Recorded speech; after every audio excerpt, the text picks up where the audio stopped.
नमस्कार दोस्तों, मैं हूं सागर और आप सभी का बहुत बहुत स्वागत है आज के अपने इस वीडियो में। आज इस वीडियो में हम बात करने वाले हैं एक्सिस बैंक के क्वार्टर 3 के नतीजों के बारे में। जैसा कि हमने देखा, एचडीएफसी बैंक के नतीजों के बाद एक तेज मार पड़ी, लेकिन आईसीआईसीआई बैंक के नतीजे के बाद स्टॉक में एक अच्छा खासा उछाल देखने को मिला था आज के सेशन में। लेकिन कहीं ना कहीं एक्सिस बैंक का स्टॉक जो है सुबह खुला तो ऊपर, लेकिन एक तेज गिरावट देखने को मिली। तो क्या नतीजों के दम पे रिवाइवल देखने मिलेगा या फिर आएगी प्रॉफिट बुकिंग? यहाँ पे हम बात करेंगे स्टैंड लोन फाइनेंशियल रिजल्ट्स की। जितने भी आंकड़े वो लाख में, तो उसे हम करोड़ में कन्वर्ट करके बात करेंगे। सबसे इंपॉर्टेंट आंकड़े की हम बात करेंगे, सारे आंकड़े आसानी से समझेंगे। इंटरेस्ट अर्निंग इनकम का आंकड़ा जो सबसे इंपॉर्टेंट नंबर होता है, वो इस बार आता हुआ दिख रहा है इस क्वार्टर में 27,961 करोड़ रुपए का, जो कि पिछले क्वार्टर यानी कि सितंबर क्वार्टर में था 26,626 करोड़। तो आपको यहाँ से एक अच्छी खासी बढ़त जो है वो देखने मिल रही है। साल दर साल देखिए 22,226 करोड़ से आंकड़ा बढ़ के 27,964 करोड़ हो गया है।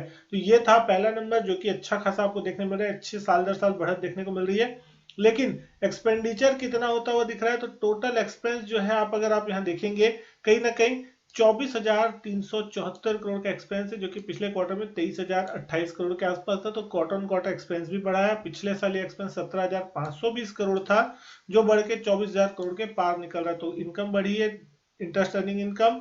तो यहाँ साथ साथ आपको बढ़ता हुआ दिख रहा है एक्सपेंडिचर भी। यहाँ पे प्रोविजनिंग के नंबर को समझना इंपॉर्टेंट होगा, क्योंकि मार्केट हमेशा प्रोविजनिंग नंबर को देखता है। 1,028 करोड़ की प्रोविजनिंग इस बार होती हुई दिखाई दी, जो कि पिछले क्वार्टर में 814 करोड़ थी। तो क्वार्टर ऑन क्वार्टर यहाँ पे प्रोविजनिंग बढ़ रही है, जो कि एक पहला नेगेटिव पॉइंट आप यहाँ पे नोट कर सकते हैं। साल दर साल देखेंगे 1437 करोड़ से घट के प्रोविजनिंग 1,000 करोड़ के आसपास आती हुई दिख रही है। तो ये पॉजिटिव माना जा सकता है कि साल दर साल प्रोविजनिंग घटी है, लेकिन क्वार्टर ऑन क्वार्टर बेसिस पे प्रोविजनिंग जो है बढ़ते हुए दिखाई दे रही है। सारे टैक्स एक्सपेंस निकालने के बाद जो प्रॉफिट का नंबर देखने मिल रहा है, नेट प्रॉफिट जो आता हुआ दिखाई दे रहा है, वो आ रहा है 6,071 करोड़ का। पिछले क्वार्टर में था 5,863 करोड़ और पिछले साल था 5,853 करोड़। तो साल दर साल अगर आप कंपेयर कर रहे हैं, तो ठीक ठाक बढ़त यहाँ पे प्रॉफिट में देखने मिल रही है। हालांकि मार्केट की एक्सपेक्टेशन 6,150 करोड़ से 6,200 करोड़ के बीच कहीं ना कहीं थे। तो मार्केट की एक्सपेक्टेशन से थोड़ा नीचे की तरफ प्रॉफिट आता हुआ दिख रहा है। क्वार्टर ऑन क्वार्टर भी आप देख रहे हैं, तो प्रॉफिट में आपको उसी रेंज में बढ़त दिखने मिल रही है जितना कि साल दर साल लगभग देखने मिल रही है। तो प्रॉफिट का number in line with expectation से थोड़ा बिलो आता हुआ दिख रहा है।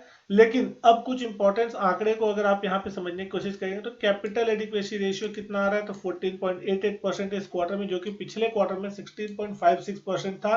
तो एक बड़ी गिरावट जो है आपको यहाँ पे देखने मिल रही है। पिछले साल ये आंकड़ा 17.6% था, वो घट के 15% के नीचे आता हुआ दिख रहा है कैपिटल एडिक्वेसी रेशियो। तो यहाँ पे ये थोड़ा चीज हल्का नेगेटिव है।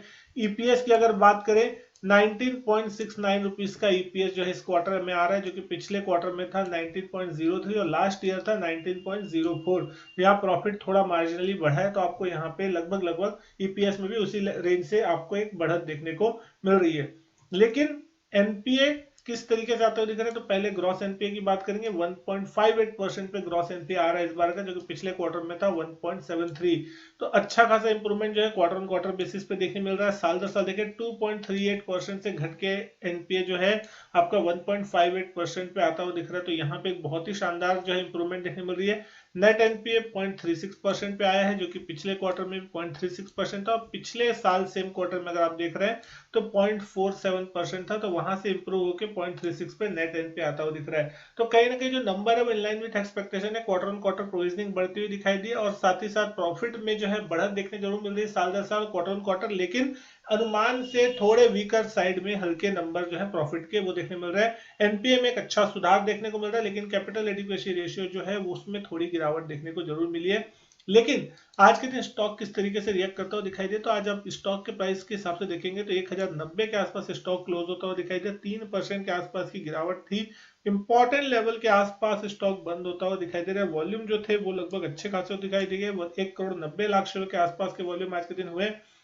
इंट्राडे हाई अगर आप देख रहे हैं तो 1141 का लगता हुआ दिखाई दिया, लेकिन उसके बाद सुबह से ही यहाँ पे एक अच्छा प्रेशर बनता हुआ दिखाई दिया। पूरा बैंकिंग सेक्टर आज कहीं ना कहीं प्रेशर झेल रहा था, मार्केट में प्रेशर था। सारे बड़े बैंक जो थे, एक्सपेक्ट खाली अगर आप कर ले आईसीआईसीआई बैंक को, तो वहां पे आपको गिरावट देखने नहीं मिली। बाकी सारे लगभग बैंक जो थे अच्छी खासी बड़ी गिरावट दिखा रहे थे, जितने प्राइवेट सेक्टर बैंक थे। एक्सिस बैंक भी नतीजों से पहले गिरता हुआ दिखाई दिया। नतीजे जो है वो बिल्कुल इन लाइन विद एक्सपेक्टेशन। तो हो सकता है आपको नतीजे के बाद एक प्रॉफिट बुकिंग देखने मिल जाए। बहुत इंपॉर्टेंट लेवल हम बात चार्ट में डिस्कस करेंगे कि चार्ट में कौन सा इंपॉर्टेंट लेवल होता हुआ दिखाई देगा। वैल्यूएशन वाइज अगर आप इस स्टॉक की बात करें तो 3,35,000 करोड़ के आसपास का मार्केट कैप इस कंपनी का हो गया है। तो बड़ा बैंक बनता हुआ कहीं ना कहीं दिखाई दे रहा है। यूपीएस ऑलमोस्ट 42-43 के आसपास की है, 25 के पीई पे चलता हुआ दिख रहा है, जो कि कहीं ना कहीं बैंकिंग सेक्टर के हिसाब से बोला जाए तो थोड़ा हायर साइड में ही माना जाएगा, क्योंकि जिस तरीके की इसको वैल्यूएशन पहले मिल रही थी उसके मुकाबले अब वैल्यूएशन थोड़ी हायर साइड पे आ रही है। लेकिन कहीं ना कहीं ग्रोथ जो है मार्केट एक्सपेक्ट कर रहा है, इसलिए अच्छा खासा प्राइस अप्रिसिएशन यहाँ पे आपको पिछले साल 2 साल में देखने को मिला है। 2.59 की प्राइस टू बुक है और सेक्टर पी जो ऑलमोस्ट 24 के आसपास का चलता हुआ दिख रहा है। स्टॉक प्राइस के लिहाज से अगर आप देखेंगे तो आज लगभग ट्रिपल टॉप जैसा पैटर्न बनता हुआ दिखाई दिया है। लगभग हम देखा दिसंबर के आसपास एक बार टॉप लगा था, 1090 के आसपास के सपोर्ट लेने के बाद स्टॉक फिर से बाउंस करने की कोशिश किया जनवरी के महीने में, उसके बाद फिर से एक करेक्शन आया था और पिछले 2-4 दिनों में अगर आप देखेंगे तो बाउंस लेके आज के दिन फिर 1040 के आसपास ही रेजिस्टेंस फेस करके आज एकदम से गिर के बिल्कुल सपोर्ट यानी कि 1090 के लेवल पे स्टॉक बंद होता हुआ दिखाई दिया है। अब जिस भी किसी व्यक्ति के पास इसकी पोजीशन है या कहीं ना कहीं जो भी ट्रेडिंग या इन्वेस्टमेंट के नाम से ट्रेड करता है स्टॉक पे, तो उनके लिए सबसे इंपॉर्टेंट लेवल इसी लेवल पे ध्यान रखना है। अगर कल स्टॉक में किसी भी कारण से गैप डाउन होता है, मार्केट को नतीजे पसंद नहीं आते या फिर मार्केट में वीकनेस रहती है और प्रॉफिट बुकिंग जैसा सिलसिला चलता है, 1090 के नीचे स्टॉक ट्रेड करना चालू करता है, तो फिर कहीं ना कहीं यहाँ पे गिरावट गहरा सकती है और कहीं ना कहीं फिर 1040 तक के जो लेवल्स हैं वो इसके लिए अगले सपोर्ट रेंज का काम करते हुए दिखाई देंगे। तो उस लेवल पे आपको नजर रखनी चाहिए। कहीं ना कहीं जो प्रीवियस सपोर्ट रेजिस्टेंस था वो अब सपोर्ट के रूप में कामकाज करेगा। तो अगर नीचे जाता है तो यहाँ पे 40-50 रुपए की गिरावट इस स्टॉक में देखने को मिल सकती है। और अपर साइड में बिल्कुल वही रेंज है जो कि आज के दिन का हाई लगता हुआ दिखाई दिया, 1140 रुपए के आसपास का।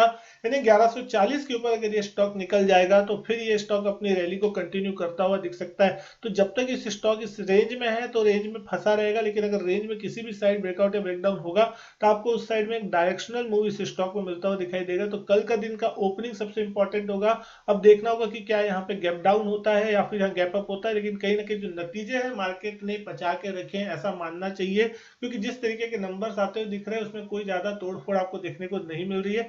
तो शायद अगर यहाँ पे मार्केट की अगर रिकवरी होती है तो अलग बात है, क्योंकि एक्सपायरी का हफ्ता है, पोजीशंस बहुत ज्यादा चेंजेस होंगी, लोग रोल ओवर भी करते हैं और कई लोगों की पोजीशन फंसती हुई दिखाई देती है, क्योंकि आज ऊपरी लेवल से मार्केट में एक बड़ा प्रेशर देखने मिला है। तो देखना होगा कि कल इसमें किस तरीके का मूवमेंट देखने मिलता है। आपको क्या लगता है, गैप अप होगा, गैप डाउन होगा? कमेंट करके जरूर बताइएगा। वीडियो अच्छी लगी तो लाइक करें, शेयर करें, चैनल नहीं का सब्सक्राइब तो चैनल सब्सक्राइब जरूर करें। मैं आपसे मिलता हूं अपने नेक्स्ट वीडियो में, तब तक के लिए goodbye and thank you.